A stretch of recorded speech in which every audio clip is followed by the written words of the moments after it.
Dear students, mark weightage കുറച്ച് കൂടിയ വേറെ ചാപ്റ്ററാണ് ഇക്വിലിബ്രിയം. ഇക്വിലിബ്രിയത്തിൽ ഏകദേശം എല്ലാ മെയിൻ പോയിൻറ്റ്സും ഫുള്ളായിട്ട് ഞാൻ ഈ നോട്ടിൽ കവർ ചെയ്തിട്ടുണ്ട്. അപ്പോൾ ഇതിൽ വെരി ഇമ്പോർട്ടൻ്റ് ആകുമ്പോൾ ഞാൻ പ്രത്യേകം പറയും.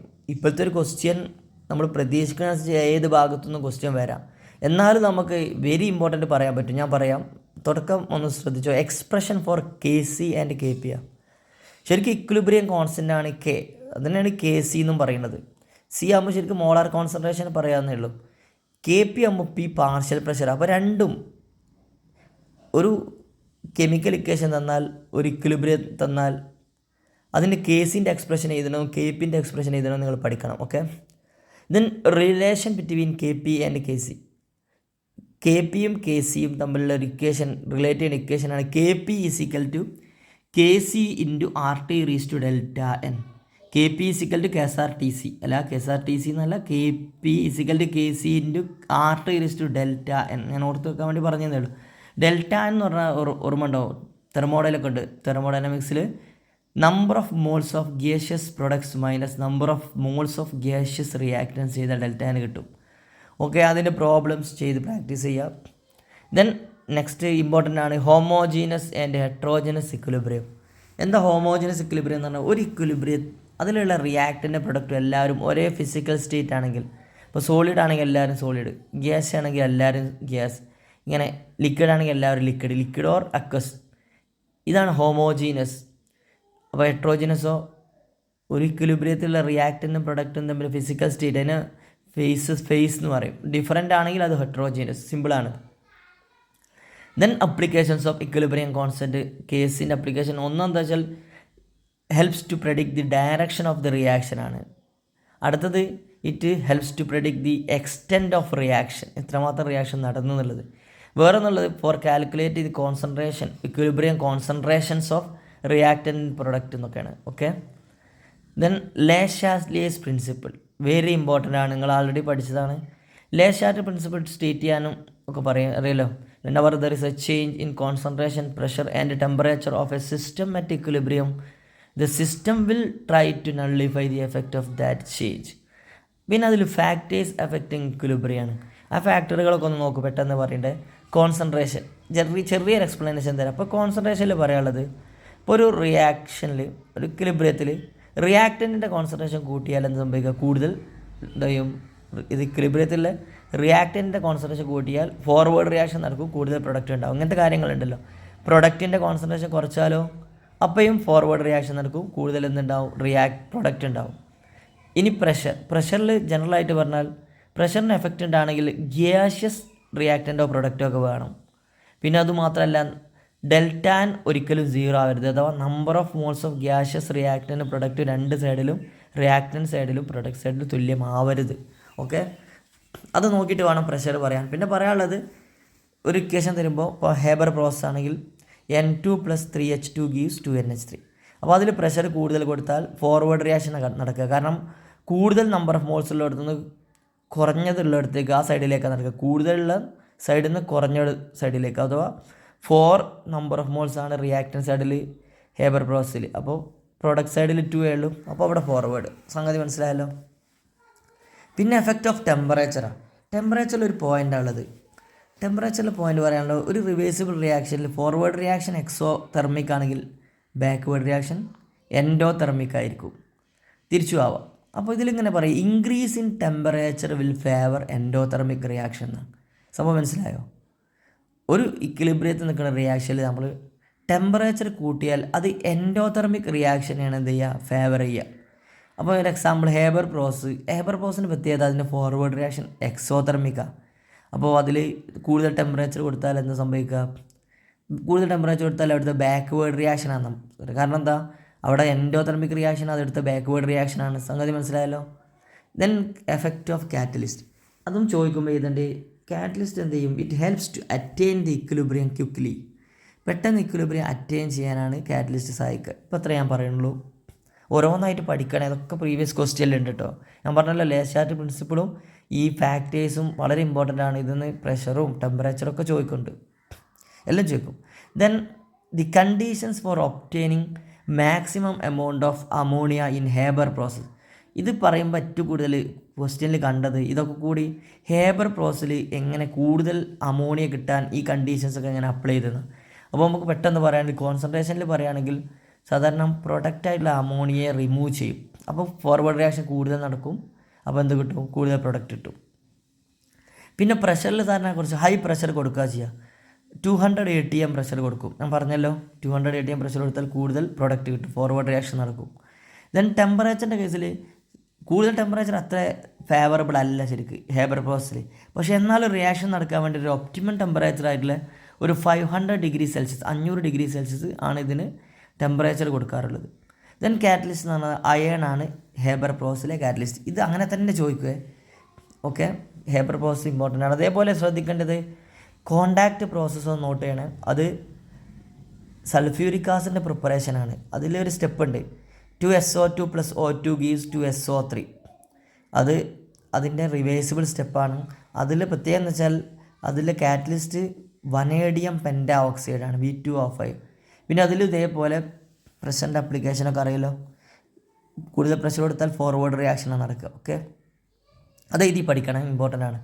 ദെൻ നെക്സ്റ്റ് അയോണിക് ഇക്വിലിബ്രിയം എന്ന് പറഞ്ഞാൽ അടുത്തൊരു പാർട്ടാണ് ഈ ചാപ്റ്ററിൻ്റെ. അതിലാദ്യം ആസിഡ് ബേസ് കൺസെപ്റ്റുകളാണ് സ്ഥിരമായിട്ട് ചോദിക്കണ. ഇത് ഏറ്റവും കൂടുതൽ ചോദിച്ചത് ബ്രോൺസ്റ്റഡ് ലോറിയാണ്. അതിനുമുമ്പ് ആദ്യം അറീനിയസ് കൺസെപ്റ്റ് ഉണ്ട്. അറീനിയസ് കൺസെപ്റ്റ് എന്ന് പറഞ്ഞാൽ എന്താ? അക്വ സൊല്യൂഷനിൽ H+ അയോണിനെ തരുന്ന ആൾ ആസിഡ്, അക്വ സൊല്യൂഷനിൽ OH- തരുന്ന ആൾ അതോ ഹൈഡ്രോക്സിൽ അയോണിനെ തരുന്ന ആൾ ബേസ്. ഇതാണ് അറീനിയസിൻ്റെ കൺസെപ്റ്റ് കേട്ടോ. അപ്പോൾ HCl ഒരു ആസിഡാണ്, കാരണം അക്വ സൊല്യൂഷനിൽ എന്ത് തരും? H+ തരും. NaOH എന്താ? ബേസാണ്. അക്വ സൊല്യൂഷനിൽ OH- അയോൺസും തരും. അത്രയേ ഉള്ളൂ. ദെൻ അതിൻ്റെ ലിമിറ്റേഷൻ ജസ്റ്റ് ഒന്ന് നോക്കുക. ബ്രോൺസ്റ്റഡ് ലോറി കൺസെപ്റ്റ് എന്ന് പറയുമ്പോൾ വെരി ഇമ്പോർട്ടൻ്റ് ആണ്. ഇത് പ്രോട്ടോൺ ഡോണർ ആസിഡ് എന്നും പ്രോട്ടോൺ അക്സെപ്റ്റർ ബേസ് എന്നും. അതായത് H+ കൊടുക്കുന്ന ആൾ ആസിഡ്, H+ വാങ്ങുന്ന ആൾ ബേസ്. അപ്പോൾ ഒരൊറ്റ റിയാക്ഷനിലാണ് ഇത് പറയുക. ഫോർ എക്സാമ്പിൾ HCl ഉം NH3 തമ്മിൽ റിയാക്ട് ചെയ്ത് ശ്രദ്ധിക്കട്ടെ. HCl ഉം NH3 റിയാക്ട് ചെയ്യുമ്പോൾ HCl H+ കൊടുക്കും. അതുകൊണ്ട് അത് proton donor acid. NH3 H+ വാങ്ങും. അതെന്താണ്? H+ acceptor base. അപ്പോൾ അതിന് പ്രത്യേകത ഇപ്പോൾ HCl H+ കൊടുത്തു, NH3 H+ വാങ്ങി. അപ്പോൾ അത് ശേഷം പ്രൊഡക്റ്റ് സൈഡിലേക്ക് അത് വരുന്ന ചേഞ്ച് എന്താ? NH3 NH4+ ആവും. പക്ഷേ NH4+ വീണ്ടും തിരിച്ച് H+ തിരിച്ച് തന്നെ കൊടുക്കും. അപ്പോൾ ബാക്ക്വേർഡ് റിയാക്ഷനിലേക്ക് റിവേഴ്സ് റിയാക്ഷൻ നടക്കും. അപ്പോൾ അതെന്താവും? NH4+ H+ റിവേഴ്സ് റിയാക്ഷനിൽ കൊടുക്കുന്ന ആളാണല്ലോ, അതും ഒരു ആസിഡാണ്. അതിനെന്ത് വിളിക്കും? Conjugate acid. അപ്പോൾ ഇതിൽ ഒരു ആസിഡും ഉണ്ടാവും, ഒരു കോൺജുഗേറ്റ് ആസിഡും ഉണ്ട്, ഒരു ബേസ് ഉണ്ട്, ഒരു കോൺജുഗേറ്റ് ബേസ് ഉണ്ട്. അപ്പോൾ അതിൽ കോൺജുഗേറ്റ് ആസിഡ് ബേസ് പെയർ എന്ന് പറഞ്ഞ കൺസെപ്റ്റ് വളരെ ഇമ്പോർട്ടൻ്റ് ആണ്. An acid base pair which differ by NH+ അല്ലെങ്കിൽ ബൈ എ പ്രോട്ടോൺ ആണെന്ത്? Conjugate acid base pair. Previous ക്വസ്റ്റ്യനിലുള്ളതാണ്. ഒരു എക്സാമ്പിൾ കണ്ടോ ഞാൻ കൊടുത്തത്? H2O നമുക്ക് കോൺജുഗേറ്റ് ആസിഡും എഴുതാൻ പറ്റും, കോൺജുഗേറ്റ് ബേസും എഴുതാൻ പറ്റും. അപ്പോൾ കോൺജുഗേറ്റ് ആസിഡ് എന്താണെന്ന് നോക്കൂ. H+ ഒന്ന് കൂട്ടി എഴുതിയാൽ കോൺജുഗേറ്റ് ആസിഡായി. H2O H+ കൂട്ടുമ്പോൾ H3O+ ആയി. ഇതാണ് കോൺജുഗേറ്റ് ആസിഡ്. അപ്പോൾ എങ്ങനെ കോൺജുഗേറ്റ് ബേസ് ഉണ്ടാക്കിയത്? H2 എന്നാൽ H+ കുറച്ച് OH- കോൺജുഗേറ്റ് ബേസ്. അപ്പോൾ ഇതിൽ ശ്രദ്ധിക്കാനുള്ളത് ഒരു ബ്രോൺസ്റ്റഡ് ആസിഡിനോ ബേസിനെയോ അതിൻ്റെ കോൺജുഗേറ്റ് ആസിഡ് ആക്കാൻ എന്ത് ചെയ്താൽ മതി? H+ കൂട്ടുക, കോൺജുഗേറ്റ് ബേസ് ആക്കാൻ H+ കുറക്കുക. പിന്നെ ഇങ്ങനെയുള്ള ആൾക്കാരെ എന്ത്? ഇപ്പോൾ H2O കണ്ടില്ലേ, ഒരേ സമയത്ത് തന്നെ H+ കൊടുക്കൂ, ആസിഡുമായിട്ട് ആക്ട് ചെയ്ത് ബേസുമായിട്ട് ആക്ട് ചെയ്ത്. അതിനൊരു പേരുണ്ട്. അതിന് ആംഫോട്രിക് സബ്സ്റ്റൻസ് അല്ലെങ്കിൽ ആംഫിപ്രോട്ടിക് സബ്സ്റ്റൻസ് പറയും. അത് നോട്ട് ചെയ്യണം. ദെൻ അടുത്ത കൺസെപ്റ്റ് ലൂയിസ് കൺസെപ്റ്റ്. വീഡിയോ ഒന്നും വലുതാവുന്നുണ്ട് കാരണം കണ്ടൻറ്റ് കുറേ ഉണ്ടായതുകൊണ്ട് പെട്ടെന്ന് പറയുമ്പോൾ നോക്കൂ. ലൂയിസ് കൺസെപ്റ്റിൽ ഇലക്ട്രോൺ പെയർ ഡോണർ ബേസാണ്, ഇലക്ട്രോൺ പെയർ അക്സെപ്റ്റർ ആസിഡുമാണ്. മനസ്സിലായല്ലോ? ബ്രോൺസ്റ്റഡ് ലോറി കൺസെപ്റ്റിൽ കൊടുക്കുന്ന ആൾ ആസിഡ് ആണെങ്കിൽ ഇവിടെ കൊടുക്കുന്ന ആൾ ബേസാണ്. പക്ഷേ ഇലക്ട്രോൺ പെയർ ആ കൊടുക്കണം. ശ്രദ്ധിക്കുക, ഇലക്ട്രോൺ പെയർ. അതൊക്കെ എക്സാമ്പിൾ നിർബന്ധമായി പഠിക്കണം. NH3 എന്താണ്? ലൂയിസ് ബേസ് ആണ്. അതേ സമയത്ത് പ്ലസ്സുള്ള എല്ലാവരും ലൂയിസ് ആസിഡാണ്. അതേപോലെ ഈ BCl3 BF3 ഇതൊക്കെ ലൂയിസ് ആസിഡാണ്. അതൊന്നും പഠിക്കുക, എക്സാമ്പിൾ പഠിക്കുക എന്നർത്ഥം. ഇതിലൊക്കെ പഠിക്കണം. അയോണിക് പ്രൊഡക്റ്റ് ഓഫ് വാട്ടർ എന്നുള്ള ടേം അടുത്തത് KW. അത് പെട്ടെന്ന് പറയുകയാണെങ്കിൽ KW എന്ന് പറഞ്ഞാൽ എന്താ? കോൺസെൻട്രേഷൻ ഓഫ് H3O+ൻ്റെയും ഹൈഡ്രോക്സിൽ അയോൺ OH- പ്രൊഡക്റ്റാണ്. ഹൈഡ്രോണിയം അയോണിൻ്റെയും ഹൈഡ്രോക്സിൽ അയോണിൻ്റെയും പ്രൊഡക്റ്റ്. ഇതിൻ്റെ വാല്യൂ നോക്കൂ, 10⁻14 ആണ് വരും കേട്ടോ, at 298 Kelvin. അത് വെച്ചിട്ടുള്ള കാര്യങ്ങളൊക്കെ ഇനിയും ശ്രദ്ധിക്കാണ്ട്. ദെൻ ഇതിൽ pH സ്കെയിലാണ് നെക്സ്റ്റ്. വെരി ഇമ്പോർട്ടൻ്റ് ആണ്. pH സ്കെയിൽ ഇതിൻ്റെ പ്രോബ്ലം ഉണ്ടാവും, ഡിഫൈൻ ചെയ്യാനും ഉണ്ടാവും. എന്താ pH സ്കെയിൽ അറിയില്ല. pH എന്ന് പറഞ്ഞാൽ negative logarithm of hydrogen ion concentration in A solution ആണ്. പക്ഷേ ഈ ലോഗരിതം ടു ദി ബേസ് 10 ആണ്. അതുകൊണ്ടാണ് pH -log to the base 10 of H+. അല്ലെങ്കിൽ എന്ത് ചെയ്താം, H+ന് തുല്യമാണ് ഈ H3O+, ഇങ്ങനെ എഴുതാം. ഇതിൻ്റെ പ്രോബ്ലം ശരിക്കും ശ്രദ്ധിക്കുക. Then next problem related pH കഴിഞ്ഞാൽ pKa + pKb = pKw എന്നൊരു ഇക്വേഷൻ ഉണ്ട്. അത് ഈ pKa എന്ന് പറഞ്ഞാൽ അത് നെഗറ്റീവ് ലോഗരിതം ഓഫ് Ka ആണ്. pH പറഞ്ഞ പോലെയാണ്. അത് ഒരു ഇക്വേഷൻ നോട്ട് ചെയ്ത് വെക്കുക. Then poly protic acids and poly hydroxy ബേസാണ്. ഇതിപ്പോൾ വീഡിയോ ഓരോന്ന് എക്സ്പ്ലെയിൻ ചെയ്യുന്നതനുസരിച്ച് ഇങ്ങനെ ലെങ്ത്ത് കൂടി വരികയാണ്. എന്നാൽ പെട്ടെന്ന് പറയാം. പോളി പ്രോട്ടിക് എന്ന് പറഞ്ഞാൽ ഒന്നിലധികം അയോണൈസബിൾ പ്രോട്ടോണിനെ തരാൻ കഴിയണ ആസിഡ്സിനെയാണ് എന്താ പറയുക, പോളി പ്രോട്ടിക് ആസിഡ്സ്. ഒരൊറ്റ പ്രോട്ടോൺ തരാണെങ്കിൽ മോണോപ്രോട്ടിക്കാണ്. HCl മോണോപ്രോട്ടിക്കാണ്. പക്ഷേ H2SO4 H3PO4 ഒക്കെ പോളി പ്രോട്ടിക്കാണ്. ഓക്കെ, ഒന്നിലധികം അയോണൈസബിൾ ഹൈഡ്രജൻ, അതായത് H+ തരും, പ്രോട്ടോണിനെ തരും, അയോണൈസബിൾ പ്രോട്ടോൺ എന്നാണ് പറയും. ദെൻ അതിന് വേറെ പേരുണ്ട് കേട്ടോ. ഈ പോളി പ്രോട്ടിക് ആസിഡിനെ പോളി ബേസിക് ആസിഡ് എന്നും പറയും. Poly basic acid.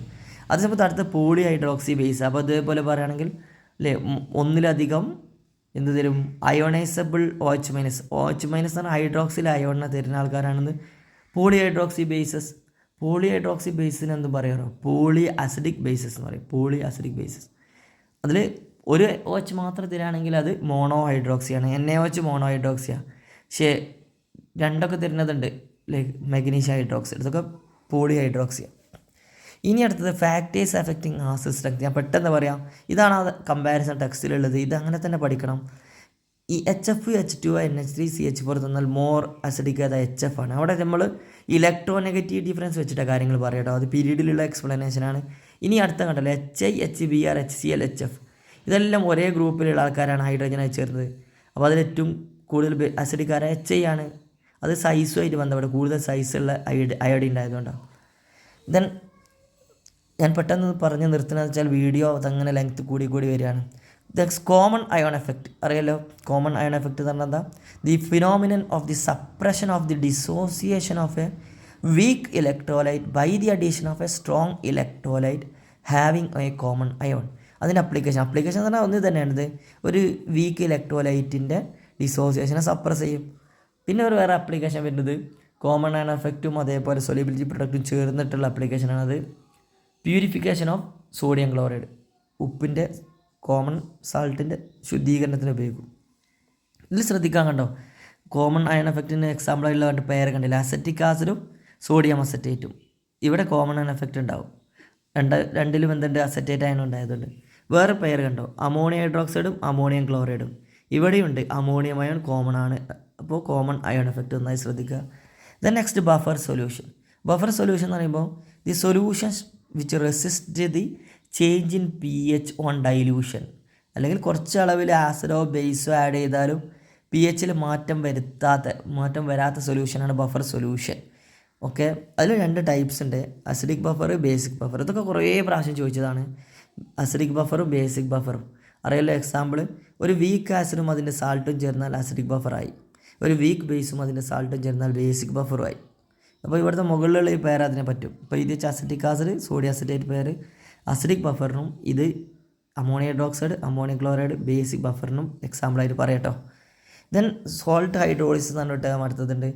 ചില സാൾട്ടുകൾ എന്ത് ചെയ്യും, വാട്ടറുമായിട്ട് റിയാക്ട് ചെയ്തിട്ട് അസിഡിക് സൊല്യൂഷനോ ബേസിക് സൊല്യൂഷനോ ഇതിലേതെങ്കിലും തരുന്നതാണിത് സോൾട്ട് ഹൈഡ്രോളിസിസ്. പിന്നെ പറയുന്നത് കുറേ സാൾട്ടുകൾ തന്നില്ല, ഇതിൽ ഏതൊക്കെ എന്ത് തരം സൊല്യൂഷൻസ് ഉണ്ടാവുന്ന. അപ്പോൾ ഞാൻ പെട്ടെന്ന് പറയാം, NaCl തരുന്നത് ന്യൂട്രൽ സൊല്യൂഷനാണ്. അതിൽ ശരിക്കും ഹൈഡ്രോളിസിസ് ഇല്ല, ഹൈഡ്രേഷനാണുള്ളത്. പിന്നെ സോഡിയം അസറ്റേറ്റ് അത് ബേസിക് സൊല്യൂഷനാണ്. അമോണിയം ക്ലോറൈഡ് അസിഡിക് സൊല്യൂഷനാണ്. ഇതുണ്ടല്ലോ, ഇത് ശരിക്കും CH3COONH4 അമോണിയം അസറ്റേറ്റ്. അതിന് നമുക്ക് പ്രെഡിക്റ്റ് ചെയ്യാൻ കഴിയില്ല. അതിന് ഇക്വേഷൻ വേറെ ഉണ്ട് കേട്ടോ. അതിൻ്റെ PKa PKb വാല്യൂ തന്നിട്ട് കണ്ടെത്തുക ചെയ്യുക. ഇക്വേഷൻ വെച്ചിട്ടും അതിന് അറ്റാച്ച് ചെയ്യുക കാര്യങ്ങൾ. പെട്ടെന്ന് പറയാം. ഇനി സൊല്യൂബിലിറ്റി പ്രൊഡക്റ്റാണ് അടുത്തത്. സൊല്യൂബിലിറ്റി പ്രൊഡക്റ്റിൻ്റെ ഡെഫിനിഷൻ, അതിൻ്റെ പ്രോബ്ലം നോക്കുക. Then applications solubility product and common effect. ഞാൻ പറഞ്ഞല്ലോ, ശുദ്ധീകരണം, ഉപ്പിൻ്റെ ശുദ്ധീകരണം, ബാക്കി കാര്യങ്ങൾ അറ്റാച്ച് ചെയ്യാം.